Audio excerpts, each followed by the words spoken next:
जय हिंद। तो आज की वीडियो में हम समझेंगे शासन के प्रकार के बारे में, यानी जो हमारे देश में जो शासन चलता है, यानी किस किस प्रकार के शासन हुए हैं आज तक, और अभी जो हमारा शासन चल रहा है वो कौन सा चल रहा है, इसके बारे में आज हम डिस्कस करेंगे। तो जो भी आप यहाँ पे देख पा रहे हैं, यहाँ पे जो हमारा राजतंत्र है, तानाशाही है, साम्यवादी गणराज्य है और हमारा जो लोकतंत्र है, तो इन सारी चीजों को आज एकदम बहुत ही ईजी तरीके से डिस्कस करेंगे। और ये आपको गारंटी देता हूँ, अगर आप मुझे केवल 5 मिनट दे देंगे तो मैं आपको पूरा जो है ये मतलब जितने भी आप यहाँ पे तंत्र मतलब जो शासन के प्रकार को देख रहे हैं वो सारे आपको एकदम क्लियर हो जाएंगे एकदम आसानी से। तो बस आपको ध्यान से देखना और समझते चलना है। तो चलिए इसको बारी बारी करके आसान तरीके से समझ लेते हैं। तो चलिए देखते हैं। तो बस आपको ध्यान से देखना और समझना है। ओके, सबसे पहले समझ लेते हैं यहाँ पे शासन के प्रकार। ठीक है, देखिए शासन भाई कहाँ पे चलता है, पहले आप इसको समझ लीजिए। शासन जो होता है वो किसी भी देश में होता है या फिर किसी भी राज्य में होता है। ठीक है, जैसे कि मान लिया जाए कि अगर हम अपने भारत देश की बात करें तो हमारा जो भारत है वो क्या कि मतलब उसको देश कहा जाता है? नहीं, उसको देश नहीं कहा जाता है। देखिए, अगर आप संविधान में अगर आप पढ़ेंगे तो संविधान में जो हमारा पहला अनुच्छेद कहता है ना, वो क्या कहता है भाई कि जो हमारा भारत है वो राज्यों का क्या है, संघ है। ठीक है, यानी जो हमारा भारत है वो राज्यों का क्या है, एक संघ है। ओके, तो वैसे ही हमारे यहाँ पे जो मतलब जो हमारा देश है यानी जो भारत देश है वो हमारे क्या है, एक राज्यों का संघ है। यह कभी भी अपने आप को देश नहीं कहता है। ठीक है, यह सारे राज्यों से मिलकर बना हुआ है। तो इसी में अगर हम बात करें कि राज्य यानी राज्य के लिए एक महत्वपूर्ण अंग क्या होता है, राज्य कहने का मतलब है कि देश है। ठीक है, तो देखिए राज्य कहने का मतलब कि राज्य के लिए अगर महत्वपूर्ण अंगों की बात करें, ठीक है, राज्य के अगर अंगों की बात की जाए तो राज्य के अंग सबसे महत्वपूर्ण क्या होते हैं? देखिए 4 चीजों का होना सबसे ज्यादा अनिवार्य है किसी भी राज्य के लिए। तो देखिए सबसे पहली बात है कि आपका कोई ना कोई क्षेत्रफल होना चाहिए। ठीक है, क्षेत्रफल, ठीक, कोई ना कोई आपका क्षेत्रफल होना चाहिए। यानी कोई भी राज्य हो भाई, वो राज्य कैसे कहलाएगा, यानी कुछ उसका एरिया जो है वो होना चाहिए। नेक्स्ट बात है, अभी मैं आपको एक एक करके सारी चीज क्लियर करा दूंगा, बस आपको ध्यान से देखना। ओके, देखिए जो हमारा सेकंड है आपका यहाँ पे क्षेत्रफल, ऊपर से वहां पे जनसंख्या भी होनी चाहिए। ओके, तो कुछ जनसंख्या भी होनी चाहिए। ठीक है, जनसंख्या, ठीक है, यानी भाई क्षेत्रफल है तो वहां पे जनसंख्या तो होनी चाहिए। ओके, नेक्स्ट है आपका यहाँ पे थर्ड पे आपका यहाँ पे क्या होता है कि संप्रभुता, यानी उस देश की संप्रभुता भी होनी चाहिए। ठीक है, संप्रभुता करने का अर्थ है कि यानी कि जो मतलब जो देश है वह बाह्य या फिर आंतरिक मतलब कि कोई भी अगर बात है तो उसमें वह एकदम फ्रीली डिसीजन को ले सकता है, यानी स्वतंत्र है वो अपना डिसीजन लेने के लिए बाह्य या फिर आंतरिक मामलों में। ठीक है, तो यहाँ पे हमारा क्या हो जाएगा, संप्रभुता। यानी संप्रभुता जो होती है ना वो किसी भी देश में होती है। ठीक है, न कि राज्यों में होती है। तो संप्रभुता क्या होता है, किसी भी देश की होती है। तो यहाँ पे संप्रभुता होती है एक हमारा होता है चौथा वाला, जो कि हमारा क्या कहलाता है, तो ये हमारा जो किया है लास्ट में शासन। ठीक है, यानी वहां पे शासन भी होना चाहिए। ठीक है, शासन यानी सरकार का यानी गवर्नमेंट का वहां पे शासन भी होना चाहिए। तो उसको हम क्या कहेंगे, वहां पे देश कहेंगे। ठीक है, जैसे हम लोग का है राज्य है। ठीक है, यानी राज्यों का संघ है। ओके, तो ये हमारा एक मतलब कि क्या कहने का मतलब है कि राज्य का अंग जो है वो यानी देशों का अंग है। ठीक है, तो देश में क्या है कि हमारे क्षेत्रफल होना चाहिए, क्षेत्रफल में कुछ जनसंख्या भी निवास करनी चाहिए, और वहाँ पे जनसंख्या होने के साथ साथ वहाँ की संप्रभुता भी उस देश की होनी चाहिए। ठीक है, और जो वहाँ पे शासन भी होना चाहिए। तो शासनों में हम यही में समझने वाले हैं कि शासन में हमारे जो शासन के प्रकार आप यहाँ पे देख रहे हैं यही हमारे शासन के प्रकार हैं। तो इसी को हम यहाँ पे समझते हैं। तो यहाँ पे शासन के बारे में एकदम आसानी से हम डिस्कस करने वाले हैं कि भाई कितने प्रकार के शासन आज तक हुए हैं और कौन कौन इस समय जो कि चल रहा है। ठीक है, तो चलिए देखते हैं आसानी से इसको। तो चलिए सबसे पहले आप समझेंगे यहाँ पे जो कि राजतंत्र। राजतंत्र का मतलब क्या होता है कि मोनार्की। ठीक है, इसको हम अंग्रेजी में मोनार्की कहते हैं। देखिए राजतंत्र, तंत्र का मतलब क्या होता है कि शासन। ठीक है, देखिए राज यानी क्या होता है कि राजा। ठीक है, तंत्र यानी होता है तंत्र यानी शासन। ठीक है, यानी राजा का शासन।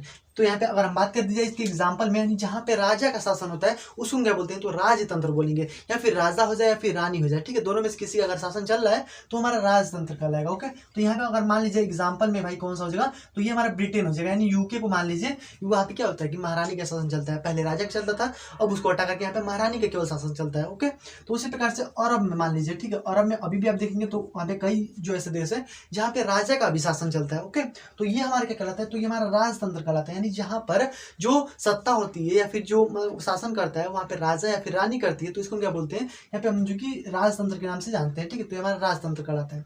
अगला हमारे पे तानाशाही। तानाशाही का मतलब होता है डिक्टेटरशिप। डिक्टेटरशिप का मतलब क्या होता है, तानाशाह का मतलब कि जहां पे मान लीजिए कोई राजा है और उसका कोई सेनापति है। ठीक है, ठीक है, वो क्या करेगा ना कि वही जो सेनापति होगा अपने राज्य को क्या करेगा कि मार देगा। ठीक है, अपने राज्य को मार करके और खुद वहां का क्या करेगा, शासन कर लेगा। ठीक है, तो इसको क्या बोलेंगे, तो हमारे यहाँ पे तानाशाही कहलाएगा, यानी उस राजा को हटा करके अपने खुद से शासन करने लगे जो सैनिक होता है, तो वो हम क्या कहलाता है, तो यहाँ पे तानाशाही कहलाता है। ठीक है, जैसे कि मान लीजिए आपके बहुत सारे ऐसे देश हुए हैं, जैसे देखिए सबसे पहले कि आप यहाँ पे तो देखिए एग्जाम्पल भाई कौन कौन सी जगह आपका यहाँ पे मिस्र के होसनी मुबारक हो जाएंगे, जर्मनी का हिटलर भाई वो भी तानाशाह था, ठीक है, यानी जर्मनी में भी तानाशाह हुआ है, ठीक है, जर्मनी का हिटलर हो गया, मिस्र का आपका होसनी मुबारक हो गया, ठीक है, मिस्र का कौन हो गया भाई, तो होसनी मुबारक हो गया, आपका लीबिया जो कि लीबिया का हो गया, ठीक है, लीबिया का आपका हो गया मोहम्मद गद्दाफी हो गया लीबिया का, सीरिया का, ठीक है, सीरिया का आपको देख लीजिए, सीरिया का आपका यहाँ पे जो कि बशर अल असद हो गया, ठीक है, युगांडा का हो गया, युगांडा का एक तानाशाह था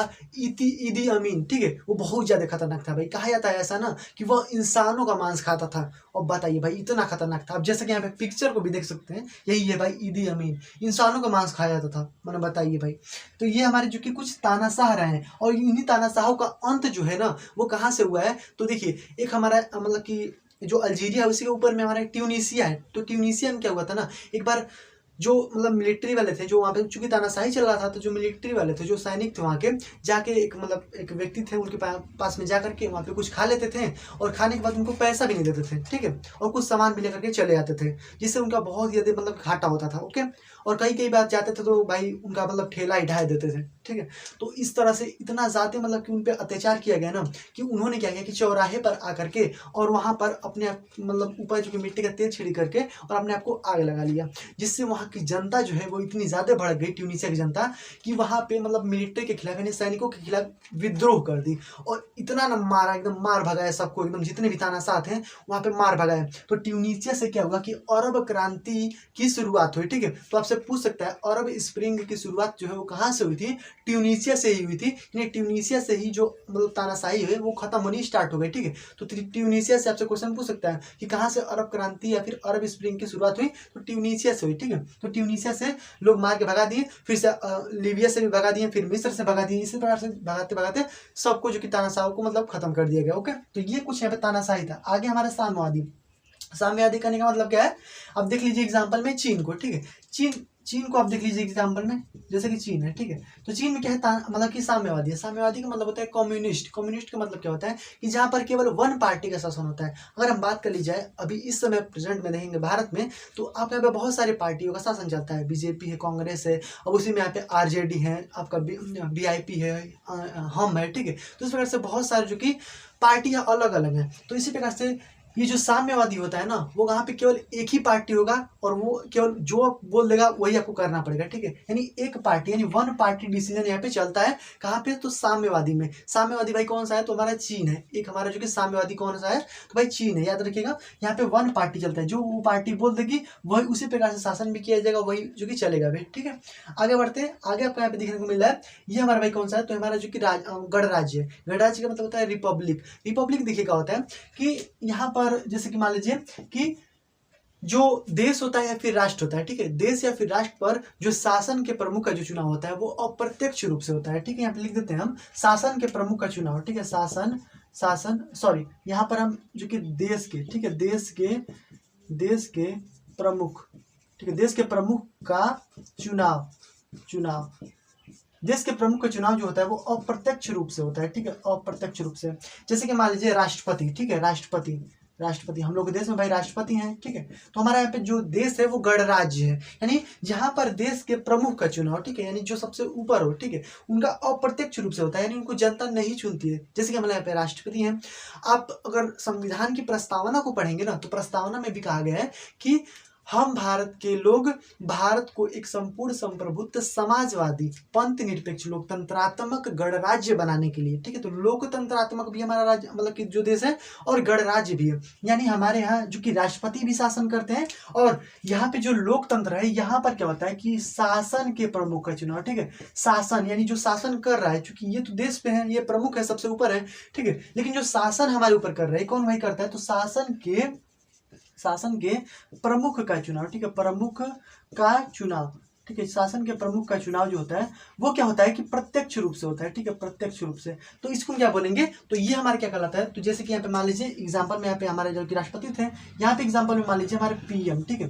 पीएम क्या होते हैं कि हमारे शासन करते हैं, यानी हमारे देश पे क्या करते हैं, शासन कौन करता है भाई, तो प्रधानमंत्री करते हैं। लेकिन देश के प्रमुख का जो चुनाव होता है अगर अप्रत्यक्ष रूप से होता है, यानी जो राष्ट्रपति होते हैं, ठीक है, तो ये हमारे गणराज्य कहलाते हैं। जिस देश में राष्ट्रपति होंगे वो गणराज्य होगा, और जिस मतलब कि शासन, देखिए देश देश जो है ना वो अलग के पास है, ठीक है, लेकिन जो शासन कर रहा है वो अलग है। देश अलग है, शासन अलग है, यानी दोनों जो है विभाजित है, अलग अलग। तो हमारे जो शासन के प्रमुख का जो चुनाव है वो हमारा प्रत्यक्ष रूप से होता है, जैसे हमारा पीएम हो गया, ठीक है।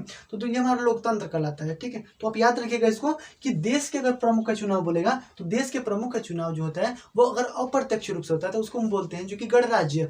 और अगर शासन के प्रमुख का चुनाव जो होता है वो हमारा प्रत्यक्ष रूप से होता है तो उसको क्या बोलते हैं, तो हमारा लोकतंत्र कहलाता है। लोकतंत्र को ही हम यहाँ पे गणतंत्र या फिर जनतंत्र के नाम से भी जानते हैं, इसको याद रखिएगा। ये कभी मतलब कि आप कंफ्यूज हो जाते हैं बहुत लड़के, ठीक है। जनतंत्र भी इसको कहा जाता है, ठीक है, जनतंत्र, जनतंत्र, या फिर इसको यहाँ पे लोकतंत्र, और यहाँ पे हम इसको गणतंत्र भी नाम जानते हैं, ठीक है, गणतंत्र, ठीक है। इसे हम गणतंत्र भी कहते हैं, लोकतंत्र भी कहते हैं और जनतंत्र के नाम से भी जानते हैं। तो इतना आपको क्लियर हो गया ना। अब देखिए लोकतंत्र में ही हमारे कुछ मतलब कि ये तो हमारे एक हो गया। देखिए एक हमारा होता है लोकतंत्र में प्रत्यक्ष रूप से, ठीक है, एक हमारा होता है अप्रत्यक्ष। यानी जो लोकतंत्र होता है ये भी हमारा दो तरीके से होता है। हमारे भारत में भाई क्या चलता है, तो गणराज्य भी चलता है और लोकतंत्र भी चलता है, यानी हमारा लोकतंत्रात्मक गणराज्य है। तो हमारा लोकतंत्र जो होता है वो हमारे दो प्रकार का होता है, एक हमारा प्रत्यक्ष होता है, एक हमारा अप्रत्यक्ष रूप होता है, ठीक है। तो हम इसको यहाँ पे देखते हैं आसानी से। तो अब समझिए यहाँ पे लोकतंत्र, ठीक है, लोकतंत्र में हमारा दो प्रकार का होता है, ठीक है। एक हमारा होता है यहाँ पे प्रत्यक्ष रूप से होता है और एक हमारा अप्रत्यक्ष होता है, ठीक है। तो हमारा प्रत्यक्ष लोकतंत्र होता है, एक हमारा होता है अप्रत्यक्ष लोकतंत्र, ठीक है, अप्रत्यक्ष, ओके। तो एक हमारा प्रत्यक्ष लोकतंत्र होता है, एक हमारा अप्रत्यक्ष लोकतंत्र होता है। देखिए प्रत्यक्ष का मतलब क्या है कि जहां पर जनता जो है वो डायरेक्ट उनको चुनती है, ठीक है, तो ये हमारा प्रत्यक्ष लोकतंत्र कहलाता है। अप्रत्यक्ष का मतलब होता है जहाँ पे डायरेक्ट जो है जनता नहीं चुनती है। तो याद रखिएगा। देखिए तो ध्यान दीजिएगा। अब यहाँ पे देखिए हमारा प्रत्यक्ष रूप से कहने का मतलब क्या है कि अगर ज्यादा जनसंख्या मान लीजिए, जैसे मान लीजिए अब हमारे यहाँ मतलब भारत में अब 144 करोड़ जनसंख्या है, तो अब यहाँ पे प्रत्यक्ष रूप से अगर जनता करने लगेगी तो जहाँ संसद में सबको घुसाएंगे ना तो पूरा संसद फाट जाएगा। मतलब इतना ज्यादा है भाई जनसंख्या, तो प्रत्यक्ष रूप से भाई पूरे भारत का चुनाव तो हो नहीं सकता, ओके। तो यहाँ पे अप्रत्यक्ष रूप से होता है। लेकिन ये जो हमारा प्रत्यक्ष रूप से होता है भाई कहाँ पे होता है, तो ये हमारा होता है जैसे कि मान लीजिए स्विट्जरलैंड को ले लीजिए, छोटा सा है भाई, ठीक है, स्विट्जरलैंड को, ठीक है, स्विट्जरलैंड, ठीक है, स्विट्जरलैंड को आप ले लीजिए।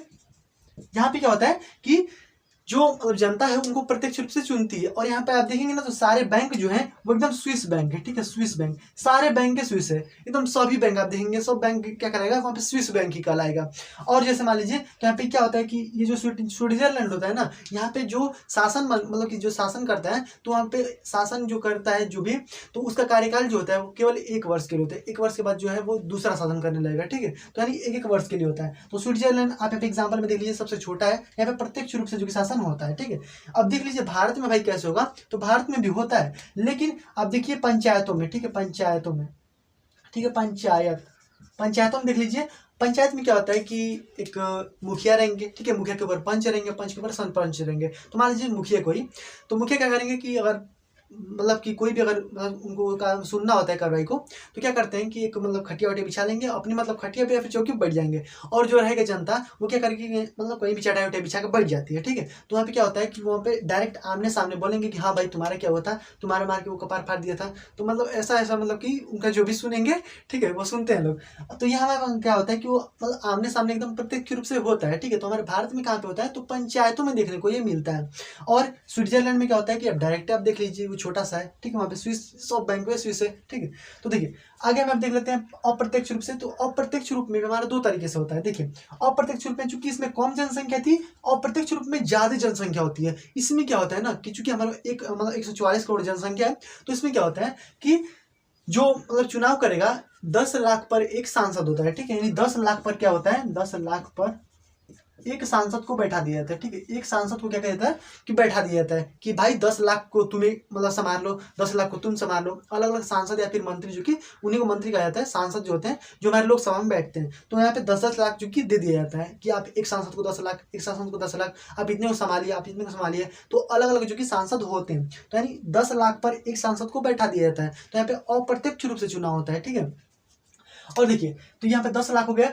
और यही जो होता है ना अप्रत्यक्ष रूप से जो चुनाव होता है ये भी हमारा 2 तरीके से होता है, ठीक है। अप्रत्यक्ष रूप से जो चुनाव होता है ये भी हमारा 2 तरीके से होता है। और देखिए यही जो हमारे सांसद होते हैं ना, यही हमारे क्या करते हैं कि यह जनता के प्रतिनिधि होते हैं, यानी जनता से इनका डायरेक्ट कॉन्टेक्ट होता है। देखिए 10 लाख पे हमारे एक है, यानी जो सांसद होगा वो जाएगा भाई उन लोगों की जो भी बात विचार है उनको सुनेगा, फिर तो ये जो मतलब जनता के प्रतिनिधि हैं, जो सांसद होते हैं, यह क्या करते हैं, प्रधानमंत्री को चुनते हैं। यानी प्रधानमंत्री को भाई कौन चुनता है, तो यहाँ पे जो जनता के प्रतिनिधि होते हैं वो चुनते हैं। यानी जो सांसद होंगे ना वो कौन चुनेगा भाई, तो मतलब कि वो प्रधानमंत्री को चुनेंगे। जो सांसद होते हैं वो प्रधानमंत्री को चुनते हैं। लेकिन जो 10 लाख पर एक जो सांसद होता है ये हमारा अप्रत्यक्ष रूप से इस पर शासन करता है, ठीक है। तो 10 लाख पे एक सांसद, और ये भी हमारा देखिए अप्रत्यक्ष रूप से हमारा होता है 2 प्रकार का, याद रखिएगा। एक हमारा होता है इसमें अध्यक्षात्मक, ठीक है, अध्यक्षात्मक, ठीक है, अध्यक्षात्मक होता है। एक हमारा होता है यहाँ पे जो कि संसदीय, ठीक है, संसदीय। एक हमारा संसदीय शासन होता है, एक हमारा अध्यक्षात्मक होता है, ठीक है। तो यहाँ पे देखिए अध्यक्षात्मक करने का मतलब क्या है कि जहाँ पर जो मतलब शक्ति होती है पूरा एक को एकदम मतलब मिल जाती है। जैसे कि मान लीजिए कि यूएसए को आप देख लीजिए, ठीक है, यूएसए को, ठीक है, यहाँ पे पूरी जो शक्ति है ना वो केवल एक हो, मतलब कि केवल राष्ट्रपति वहाँ पे, ठीक है। तो वहाँ पे केवल राष्ट्रपति है। तो यूएसए में क्या है कि केवल राष्ट्रपति है, यानी यहाँ पर औपचारिक और जो वास्तविक प्रधान है वो दोनों क्या है, राष्ट्रपति, ठीक है। यानी औपचारिक, ठीक है, औपचारिक और जो वास्तविक है, ठीक है, वास्तविक, ठीक है, औपचारिक और वास्तविक जो है वो दोनों क्या है, यही है, ठीक है। यानी यूएसए का राष्ट्रपति ये है, ठीक है। लेकिन बात की जाए संसदीय में, तो संसदीय में क्या होता है कि औपचारिक प्रधान अलग होगा और वास्तविक प्रधान अलग होगा। तो देखिए औपचारिक करने का मतलब क्या है कि औपचारिक में क्या होता है, देखिए औपचारिक क्या होता है, औपचारिक में हो जाता है हमारा, आ जाएगा तुम्हारा राष्ट्रपति आ जाएंगे, ठीक है। यहाँ पर हमारे आ जाएंगे राष्ट्रपति, ठीक है, ये हमारे आ जाएंगे राष्ट्रपति। यानी हमारे औपचारिक प्रधान कौन होते हैं, तो राष्ट्रपति होते हैं। लेकिन अगर बात की जाए वास्तविक प्रधान के बारे में, ठीक है, यहाँ पे हम ऊपर लिख देते हैं वास्तविक, ठीक है, वास्तविक प्रधान में क्या होते हैं, तो हमारे प्रधानमंत्री होते हैं, ठीक है, प्रधानमंत्री यानी पीएम होते हैं।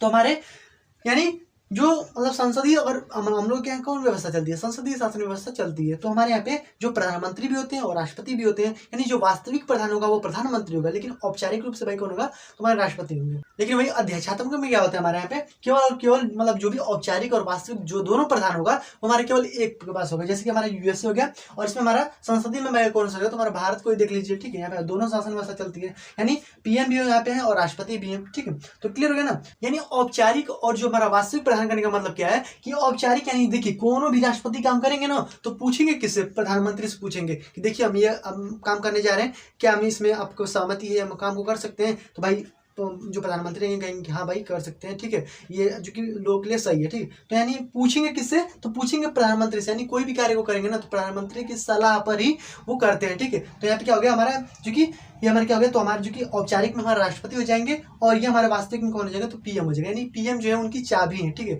जब तक चाबी ऐठेंगे नहीं तब तक ताला जो है खुलेगा नहीं, ठीक है। तो क्लियर है ना, ये आपको समझ में आ गया होगा। ये हमारा जो कि था, जो कि लोकतंत्र के कुछ प्रकार थे, यानी अप्रत्यक्ष, प्रत्यक्ष है और हमारा अप्रत्यक्ष है, ओके। उसके बाद से हमारा जो अप्रत्यक्ष में होता है हमारा अध्यक्षात्मक होता है, एक संसदीय होता है। तो ये इतना वो क्लियर हो गया ना। अब समझ लेते हैं कि जो शासन के अंग है वो कैसे कैसे हैं। तो चलिए समझते हैं यहाँ पे शासन के अंगों के बारे में। तो इसको मैं आप ध्यान से देखते हैं, ठीक है। देखिए शासन के अंग यानी अब किस प्रकार से जो शासन है वो करेगा। यहाँ पे लोकतंत्र में हो, ठीक है, तो हमारा लोकतंत्र चल रहा है, तो अब इसमें किस प्रकार से शासन जो कि चलता है उसको अब देखिए। तो देखिए सबसे ऊपर होता है हमारा विधायिका, ठीक है। विधायिका क्या करता है कि कोई भी कानून को बनाएगा कौन भाई, तो हमारे विधायिका बनाएगी, ठीक है। यानी कोई भी कानून को बनाएगा कौन, तो हमारी विधायिका बनाएगी, यानी संसद में बनाया जाएगा, ठीक है। उसके बाद हमारा होता है कार्यपालिका, ठीक है। कार्यपालिका क्या होता है कि इसी बनाए गए जो भी हमारे यहाँ पे कानून को बनाएगी उसको लागू कौन करेगा, यानी उस पर कार्य कौन करेगा, तो हमारे यहाँ पे कार्यपालिका जो है उसको यहाँ पे लागू करेगी कहीं पे भी, ठीक है। तो जो भी यहाँ पे विभाग को बनाया जाएगा उसको मतलब उस पर कार्य कौन करेगा, तो हमारी जो कि कार्यपालिका ही उस पर कार्य करेगी। और अगर कार्यपालिका कार्य कर रही है और उसमें अगर कहीं कोई दिक्कत हो गया तो उसमें क्या करेगा, उसको न्याय भाई कौन करेगा, तो हमारा न्यायपालिका करेगी। यानी कार्य करते समय में अगर कोई भी दिक्कत आता है तो कहाँ पे जा सकते हैं, न्यायपालिका में भाई 3 होते हैं। एक हमारा जो कि सबसे नीचे होता है डिस्ट्रिक्ट कोर्ट, फिर हाई कोर्ट, फिर हमारा सुप्रीम कोर्ट। तो 3 हमारे अपने न्यायपालिका आ जाएंगे। तो न्यायपालिका में सबसे खतरनाक न्यायपालिका कौन सी है, तो हमारे यहाँ पे सुप्रीम कोर्ट हो जाएगा, ठीक है, सुप्रीम कोर्ट। यानी ये हमारा न्यायपालिका होता है। यानी कार्य को देखिए विधायिका यानी नियम बनाएगी, नियम बनाने के बाद लागू कौन करेगा, तो हमारी जो कार्यपालिका लागू करेगी। लागू करने के बाद अगर कोई भी दिक्कत होता है तो उसमें न्याय कौन करेगा, तो न्यायपालिका करेगी। और मीडिया जो होता है हमारा चौथा स्तंभ है। यानी आपको अगर पूछ सकता है क्वेश्चन में कि शासन का जो अंग है उसमें हमारे चौथा अंग जो है कौन सा है, तो हमारा मीडिया, ठीक है। चौथा अंग भाई कौन सा है, तो हमारा मीडिया। अब भाई यह शासन के जो मतलब शासन कर रहा है उनकी कमियों को बताने का कार्य करेगी, ठीक है। अब भाई इस समय आप देख ही रहे हैं क्या ही बताया जाए। तो अब तो क्या हो रहा है ना कि जो सूचना प्रसारण मंत्रालय है वो क्या कर रही है कि वो अच्छाइयों को बता रही है कि यहाँ पे ये हमारा पोस्टर लग रहा है, ठीक है, यहाँ पे ये अच्छा अच्छा काम को किया जा रहा है, ठीक है। यानी वो शासन की जो शासन कर रहा है उसकी अच्छाइयों को बताती है कौन? सूचना प्रसारण मंत्रालय, ठीक है। सूचना प्रसारण प्रसारण मंत्रालय मंत्रालय ये हमारा सूचना प्रसारण मंत्रालय जो है ना वो सरकार की अच्छाइयों को बताती है, ठीक है, यानी अच्छाइयों को बताती है, ठीक है, अच्छाइयों को। लेकिन यहाँ क्या करती है ना, ये जो मीडिया है यह सरकार की बुराइयों को बताती है। अब इस समय इतना ही ज्यादा गिर गई है ना कि अब इसको एकदम हटा करके एकदम इसको खत्म ही करना है। अब होगा चौथा स्तंभ शिक्षा, ठीक है। अब चौथा स्तंभ होगा शिक्षा। अब ये मीडिया को हटाना है, ठीक है। मीडिया को एकदम और भेज देंगे 150 पे, एकदम उधर भेज देंगे, ठीक है। तो ये हमारा जो कि सूचना प्रसारण मंत्रालय का काम होता है, हमारा मतलब शासन मतलब जो सरकार है उसकी अच्छाई को बताना। लेकिन यहाँ ये करती है ना बुराई बता देती है, मतलब कि मीडिया जो है ना वो एकदम पूरा बातें उगल देती है, ठीक है। लेकिन ये जो होता है सूचना प्रसारण मंत्रालय ये केवल केवल अच्छाइयों को ही बताता है। तो याद हो गया ना आपको, इतना जो क्लियर हो गया होगा। ये हमारे शासन के अंगों में विधायिका, कार्यपालिका और न्यायपालिका और हमारा जो कि चौथा स्तंभ मीडिया है अब उसको हटाना ही है, ठीक है। अब होगा शिक्षा। ओके, तो इतना आपको क्लियर हो गया होगा। ये हमारा जो कि शासन के प्रकार थे, शासन के अंग हो गए। आई होप आपको क्लियर हो गया होगा। तो बस आज की वीडियो में इतना रहने देते हैं, तो मिलते हैं इसके नेक्स्ट वीडियो में। तब तक के गुड बाय, वंदे मातरम।